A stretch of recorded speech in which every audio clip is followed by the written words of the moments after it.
Le ministre des Affaires étrangères de la coopération africaine et des Marocains résidant à l'étranger, Nasser Bourita, a reçu aujourd'hui à Rabat les commissaires européens aux affaires intérieures Ilma Johansson et à la politique de voisinage et d'élargissement Olivier Varelli. Cette rencontre s'inscrit dans le cadre de la poursuite des discussions bilatérales sur les priorités marocaines par rapport à l'initiative européenne pour un plan de développement en faveur du Sud.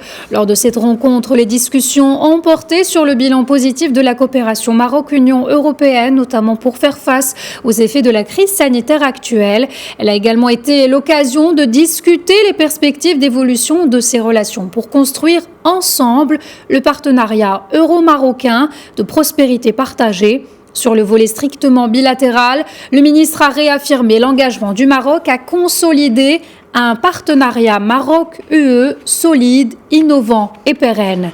Je vous propose d'écouter Nasser Bourita.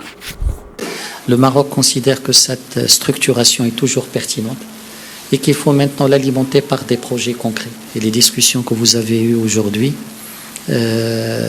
avec le ministre des Finances et avec d'autres membres du gouvernement, je pense, vont nous permettre d'identifier les projets qui alimenteront ces 4 espaces.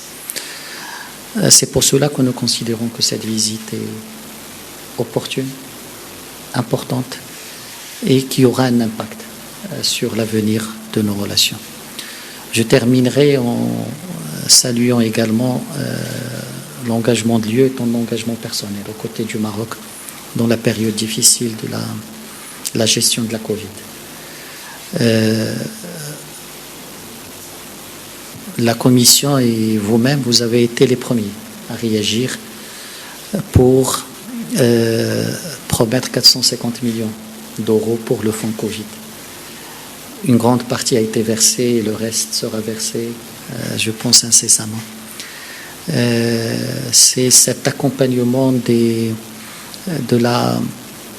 l'action entreprise par Sa Majesté le Roi, aussi bien pour gérer la période de la pandémie que pour le plan de relance qui donne et qui reflète la philosophie réelle de ce partenariat, des priorités tracées par le Maroc et un accompagnement rapide, efficace de la part de l'Union européenne pour la réalisation de ces objectifs.